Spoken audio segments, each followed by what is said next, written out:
That's okay. You erased the formula. Okay, we're going to put the formula back up there.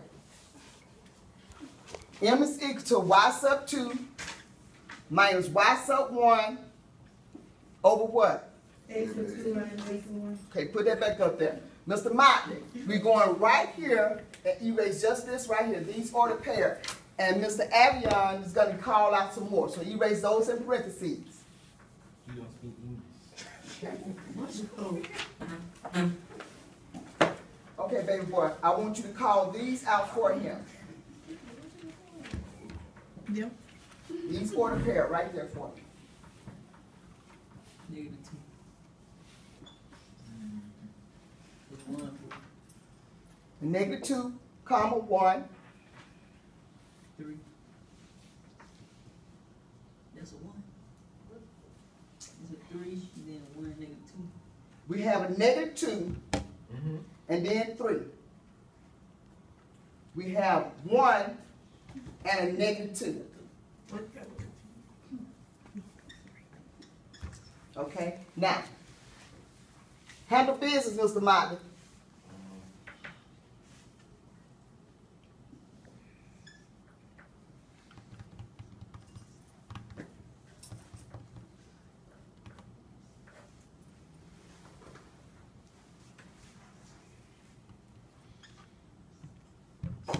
Step to the side, let's look at it.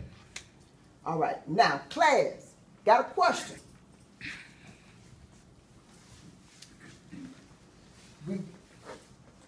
What number represent that? Y sub 2? A negative 2, okay? And then you have that. But I always have told you, line it up. You got to line it up.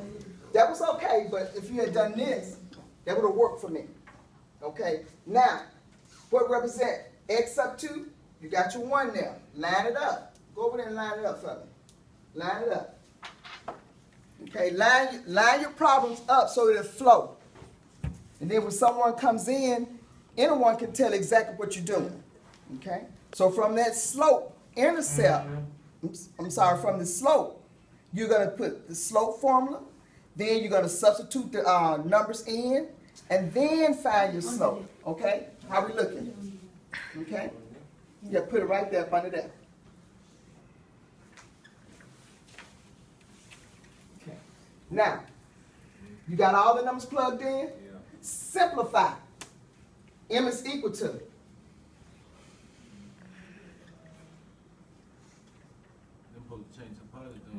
Why would you change it to a positive? Okay, let me ask you a question. He said, step to the side. You have an operational sign, which is automatically going to be a minus sign. You would not change that to a positive because that's your operational sign. So when you have unlike signs, you subtract the two numbers and take the sign off the larger number. So 3 minus 2 equals what? 1. And what is 3? The larger number, what sign is on 3? So it's going to be a negative what? 1. So a negative 1 in the numerator. Okay? And then the same identical thing is here. Okay, Mr. Motley. Do not put that there because you already got a minus sign. You got to subtract the two numbers and take the sign off the larger number. So 2 minus 1 equals what? 1. And then you got a negative sign, which gave you a negative 1 over a negative 1. Very good. A negative 1.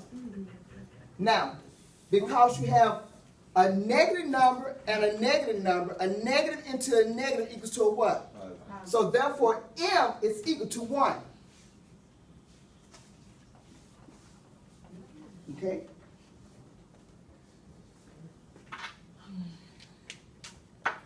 Any questions? Now let's look at your problem. I've got a negative 2. Let's look at your problem. Let's stand back. That's right. Something is wrong. Because he messed up. Oh, wait. One at a time. What happened here? He Can't do the numbers right. yeah. His Okay. answer came up. Very good. You told me. Okay, no problem. Now, thank you. You did do good. You did good. Mr. Mike, have a seat. Now, Miss Beard, come up and fix it and show him what it should be like. Pay attention, Mr. Motley. Pay attention. Okay, and write this down in your notes, because if you miss one sign, You missed the whole problem. that's right, Miss Hardy, you done messed the whole problem up. So now, let's look at what we need to do. You gotta do. Delete my spaces. Miss Hardy, you're on top of your game. You automatically knew something was wrong, right? Correct.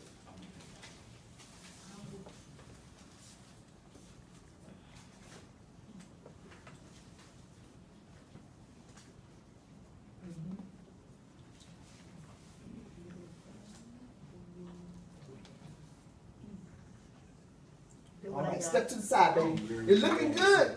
What you think, Cass? It's looking good. Okay, I want you over here on this side. Don't go anywhere. I see 100 points in the future. Let's look at Miss Beard's problem. Okay, we've substituted. Y sub 2 is a -2. Our operational sign, you brought it down, which is minus sign. Then you have a 3 for Y sub 1, brought it down. So now you're adding because you got like signs, so add the numbers. What's the concept? Add the numbers And keep the sign. Add the numbers, keep the sign. So a -2 and a -3 gave me a -5. That's in the numerator. Now let's look at the denominator. Very good, Ms. Beard. Very good. So we've got, what you got for x sub 2? X sub 2 is 1. Our operational sign. Then, of course, we encase that -2 in parentheses. Now, Ms. Beard, I got a hand. What happened here? Why am I supposed to do that? Because a negative times a negative give you what? Positive. Very good. So that's why she got a +2. Thumbs up. So 1 plus 2 gave me 3. So a -5 over 3. A -5 over 3. The rise over the run. What's the next step we need to do? Graphic. We got to graph this. So, Miss Beard, we're going over here to our graph. Do your little hover. There you go. Now, just do tap. Oh, baby, let's go back. Okay, I need you to tap right here. And we're going to take out just what I've done. See, tap. Now, here's the pen. And I'm right by you. So don't think you're all by yourself. What's the very first thing that we need to do, Ms. Beard? Plot, very good, Gillian. Plot the points. So we're going to plot these points first, and then we're going to plot these points second. -5. Excuse me. Don't pop that, right? Out there.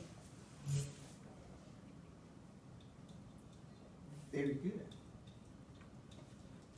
Okay. Now, do you know how to get that little bit of arrow, like I just showed you? You're going to go right here. Tap right there. Okay, now, there you go.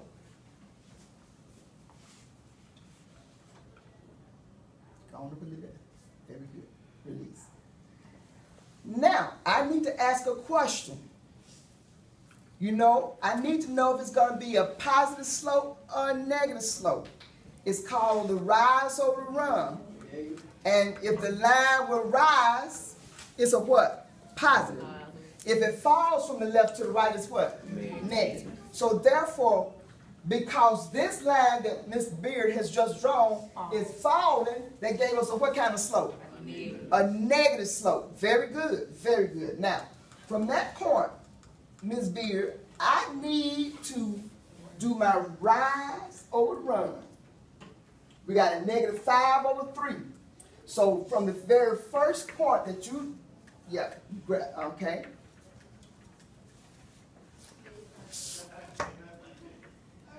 From that point, yes ma'am, go on do your thing. And then over, how many?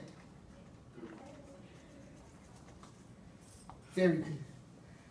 So we dropped it down, how many? An over and ran how many? 3. So that's how you apply that particular problem. Any questions? No. You sure? You positive? I'm hungry. Thanks. You positive? Okay, anyone, any Your questions? phone going off.